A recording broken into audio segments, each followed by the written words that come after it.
Paul and Joshua happening in December. Anything, any prediction on how it will go? Yeah, if it's not handicapped, Anthony Joshua will knock him out. Yeah, that's dangerous. I respect them both. It's not a fight I even thought of. It's nothing to do with me to start with. It come out of the blue, but it's intriguing. And I think from Jake's perspective, he's had a lot of criticism about he is a pro boxer now. The way you want to look at it, he trains as a pro, but, and he's fighting as a pro. Rules, 10-ounce gloves.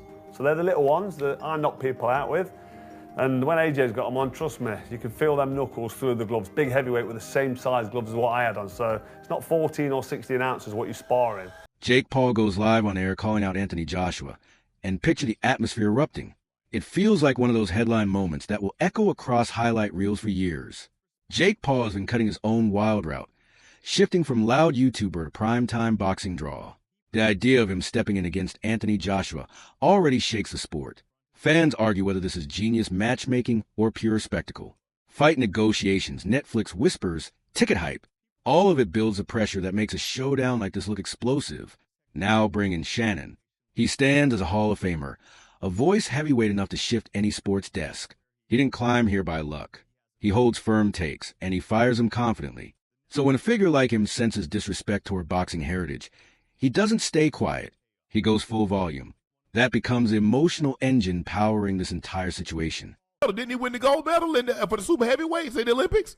Yeah, I'm not sure. I don't know Anthony Joshua's history, but I'm thinking about ring experience. That's pretty much it. And I commend Jake Paul for what he's done. I commend him for the work he's put in and how serious he's taken the sport. From going from a YouTuber and actually taking it seriously and dedicating his life to boxing and entertaining, in his own lane and creating a lane for himself in the sport. So You can't handicap a fight like this too, huh? He won the gold medal, Ocho, in the 2012 Olympics in London. Yeah. And the super heavyweight. Same. How does a face-to-face moment like this even explode on live air? It starts simple. Jake does what Jake has always done.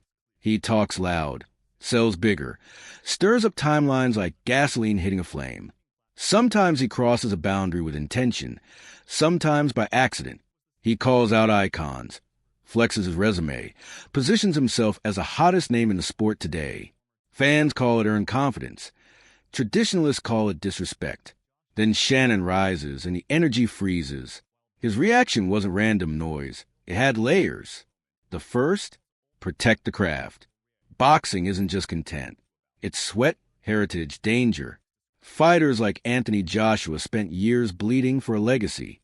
So when celebrities skip the ladder and land straight at the top, many feel the sport is being treated like a shortcut. Shannon speaks like a guardian of the ring, and that weight gives force to every word that leaves his mouth. Then comes layer 2, accountability. Shannon never lets loose talk slide. If Jake plays provocateur, if he shrinks the seriousness of the ring, Shannon confronts it head-on. A louder tone, a sharper question. Then the line the internet won't forget. This is bull. A moment so raw viewers lean closer without meaning to. It felt like truth with a mic turned to max. And the aftermath? Predictable chaos. Social media exploded. Sides formed like armies. One camp praised Shannon for defending boxing's roots. Others called him outdated. Jake supporters fired back, saying he brings eyes, money, and a new generation with him. And that friction, old school respect versus modern virality, is exactly what every big fight now represents. You don't need to choose a side to feel the voltage in the air. This clash highlights the new landscape clearly. Legends, influencers, streamers, viral noise, all colliding under one spotlight. A single confrontation becomes a symbol of everything the sport is debating.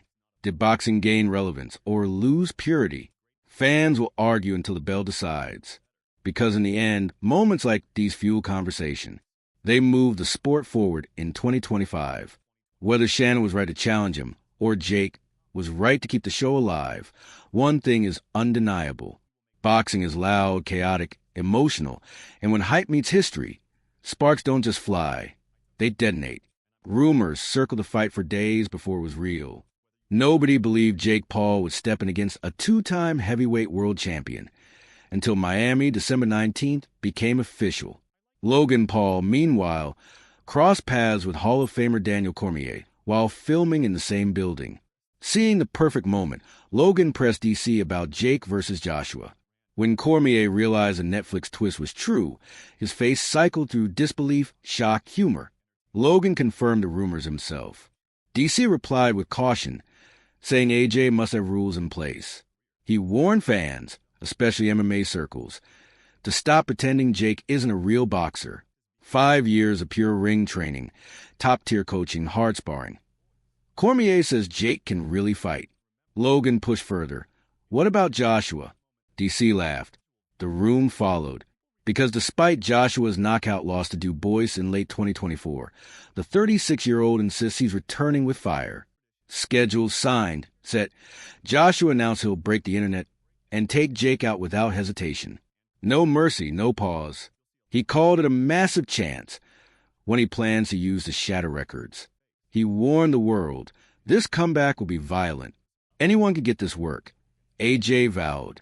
And while hype builds, Tyson Fury's prediction dropped like gasoline, claiming Jake Paul might knock Joshua out. Fury says AJ's best years are gone, while Jake rises bigger, heavier, stronger. Paul stepped into heavyweight once before, beating a 58-year-old Mike Tyson over the distance. Now, on December 19th, the world watches AJ versus Jake. 8 3-minute rounds, 10-ounce gloves. AJ capped at 245 pounds. All while Fury's future remains foggy, retired, unretired, cycling uncertainty. Jake was originally signed to fight Gervonta Davis November 14th, but legal trouble shut that down. His team then offered multiple names, including Joshua, while Tommy Fury declined unless the fight moved outside America with equal pay. Tommy reminded everyone he's the only man to beat Jake. Meanwhile, Carl Froch delivered a brutal take, claiming even if AJ beats Jake, his prime is gone. Froch questioned AJ's legacy, saying his greatest impact was bringing crowds back, not dominance. Froch recalled his own 80,000-seat Wembley moment, arguing AJ rode that momentum instead of creating a new one. He credits Joshua with stadium nights and big wins, especially Klitschko, but says when elite pressure came, AJ cracked.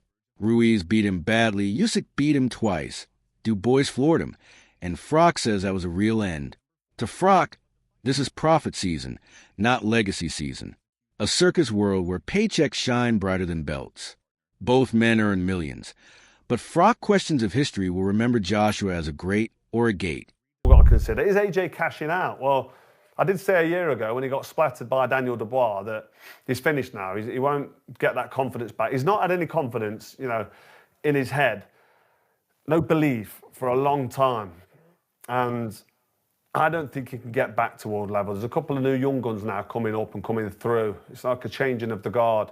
And when Usyk retires, I don't know what Daniel Dubois is going to do next, but what Daniel Dubois did to him, then he went on and lost to Usyk. But there's a few new heavyweights coming through, Moses Atalma, just to mention one. And you wouldn't start putting AJ in with any of these young up-and-comers that can punch hard, because I just don't think he's got the chance, because the ambition and the desire is going to be gone. So AJ most definitely is cashing out, and you can't fault him. Fair play to him. He's going to get a massive payday, maximise his exit route. Carl Froch stated firmly that for him, Anthony Joshua's true legacy wasn't defined solely by titles, belts, or highlight victories, but by the revival he brought to the sport itself. In Froch's eyes, Joshua reignited boxing's mainstream relevance, turning arena nights into cultural occasions and bringing in millions of casual spectators who otherwise never would have engaged with heavyweight combat. People didn't watch AJ purely because they loved technical boxing. They watched to feel the magnitude, the lights, the spectacle, the collective electricity of a massive event. That influence, Froch argued, was powerful and undeniably valuable, something that pulled the sport back into public consciousness and global conversation. However, Froch maintained that this legacy does not automatically place Joshua among the all-time greats. A Hall of Fame resume requires repeated world title defenses, victories over elite opponents back-to-back, dominance sustained over time rather than in isolated peaks. Froch insisted this wasn't a slight or disrespect, simply separation of popularity from historical permanence. Joshua changed boxing's visibility, yes, But greatness, Froch believes, must be proven through longevity at the highest level. When the Jake Paul fight entered discussion, Froch admitted honestly that it damaged Joshua's legacy slightly. Not because Paul himself is irrelevant, but because the event represents what Froch called the clown world of boxing, crossover circus, spectacle selling more than sport. He understood the financial temptation. Big money, a final cash-out maybe, but warned that historically, decisions driven by spectacle more than competition carry long-term cost. Yet despite the immense difference in experience, David Benavidez praised Jake Paul for accepting a truly dangerous fight. He noted that while Joshua is favored heavily, Paul stepping up deserves respect. He'll probably get knocked out, Benavidez admitted. But this isn't hate. Anthony Joshua is Anthony Joshua. Benavidez highlighted Joshua's Olympic gold, his champion status, his knockout track record. The last time Joshua faced an underexperienced opponent, the outcome was brutal, swift, and definitive. Still, Benavidez applauded Paul's courage. The stage is massive, the stakes enormous, and stepping in is worthy of respect. Lawrence Oakley then entered the conversation. A former cruiserweight champion who has shared countless sparring rounds with AJ. Oakley publicly offered to help prepare Jake Paul for the challenge. Speaking from Dubai, Oakley stated that he'd even traveled to Puerto Rico to join Paul's camp briefly, not just as a trainer, but as a man curious to understand what Paul sees in himself. What gives him belief that he can stand against a 250-pound Olympic champion? Maybe Jake knows something we don't, Oakley admitted. Now a full heavyweight and top WBC contender, Oakley holds a rare perspective of having worked with both men in the ring. He doesn't pick Paul to win, but he believes Paul might create uncomfortable moments for Joshua if he survives early pressure. Oakley emphasized the physical nightmare Paul faces. 6 feet 6 inches height, 250 plus LBS on fight night, elite pedigree, champion experience. Still, he reminded viewers that strange outcomes occur in boxing. History is full of shocking nights. When asked whether Joshua would end in round 1, Oakley disagreed. He suspects AJ will approach calmly rather than charging recklessly. If Paul lands even one clean shot, intrigue could explode. Oakley described how seasoned fighters spar below their level with control, measuring risk with precision. Joshua hasn't been active, so this fight may serve as rhythm tuning. If Paul clips him and Joshua can't finish instantly, then chaos may unfold. Oakley believes Paul's biggest challenge will be rhythm. Joshua shuts down space, forces panic, and suffocates timing. Still, he wonders if Paul's coach has spotted flaws the world missed. We'll know soon. Oakley laughed, recalling how his mother once forbid him from fighting Joshua out of respect, but added that today she would approve. It would be the ultimate Nigeria headliner, he joked. Johnny Nelson then claimed Joshua is entering a no-win scenario. Speaking with Sky Sports, he speculated the fight exists because of money. 50 million reasons, he hinted. Nelson thought Joshua once sought legacy, history books, 3-time champion status. But this move appears business first. Nelson noted Joshua must make 245 pounds, near his Usyk fight weight, instead of the heavier Du Bois version. This requires focus, discipline, fight shape. This isn't friendly. It's a real fight, Nelson stressed, comparing spectacle matchups like McGregor versus Mayweather. Eddie Hearn confirmed that the fight is legitimate. 10-ounce gloves, heavyweight standards, no exhibition mechanics. Still, criticism will come. If Paul survives rounds, Joshua looks diminished. If Joshua knocks him out quickly, people say, well, of course. Glory is limited.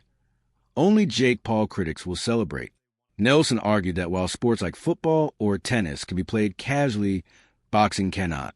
It demands consequence. Audiences may tune in hoping to see Paul silenced, and will pray the best version of Joshua appears. If that AJ returns, powerful, efficient, destructive, purists will be satisfied. If he struggles, the world will question whether Joshua is now more businessman than fighter, chasing checks instead of challenges.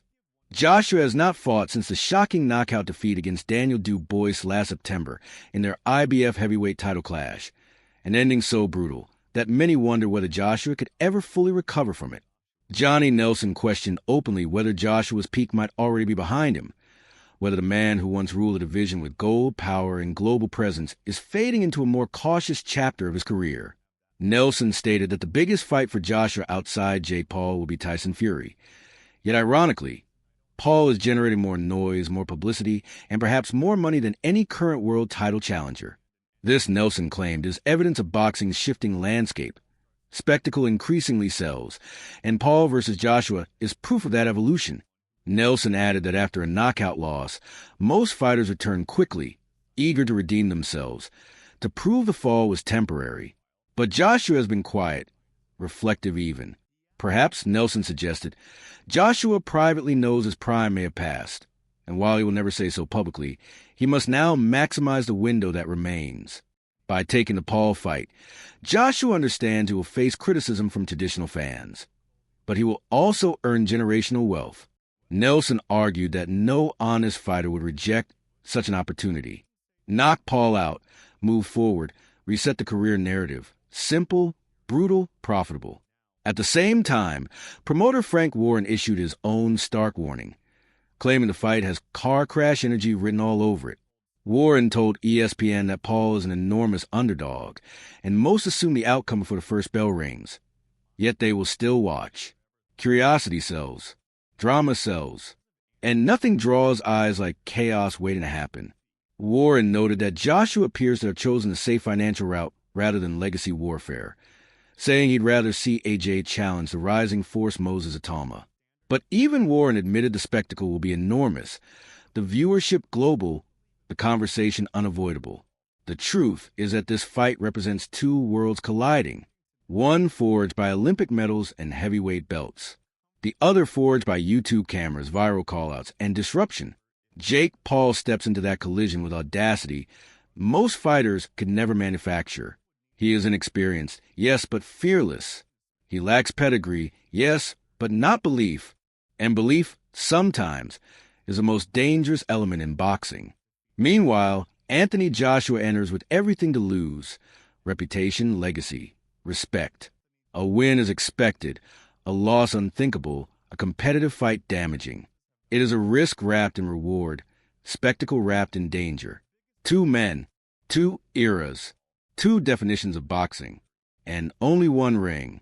Whether this becomes a historical embarrassment or a defining shock would depend not on hype, but on who stands tall when the final bell sounds. Fans wait, promoters bank, critics sharpen, the world leans forward.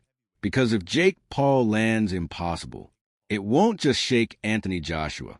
It will shake boxing itself, permanently, violently, and undeniably. Fight I even thought of it. I mean, it's nothing to do with me to start with. I mean, it come out of the blue, but it's intriguing. And I think from Jake's perspective, I think, he's had a lot of criticism about, he is a pro boxer now. The way you want to look at it, he trains as a pro, and he's fighting as a pro. They said it's about time he fought some. I've seen some of the stuff, that's been said.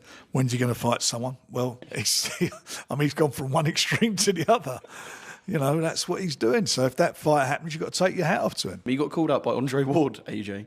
Would you rather see Jake fight AJ, which is obviously, as we know, a mismatch, or Andre Ward, who's been retired for, 4 years? I'd much rather see AJ fight Tyson. Oh, please. I dread to think how many times we don't think that's going to happen, because the big man, he's filming, he's not made his mind up what he's going to. It is widely expected that Anthony Joshua will still square up with Tyson Fury next year in what will be one of the most anticipated heavyweight clashes on the planet, even if he goes through with a controversial matchup against Jake Paul first.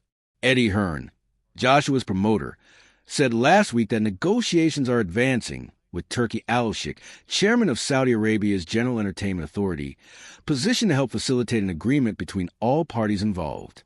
Al-Sheikh confirmed that Joshua is lined up to return in February, with the intention being to pursue Fury in 2026.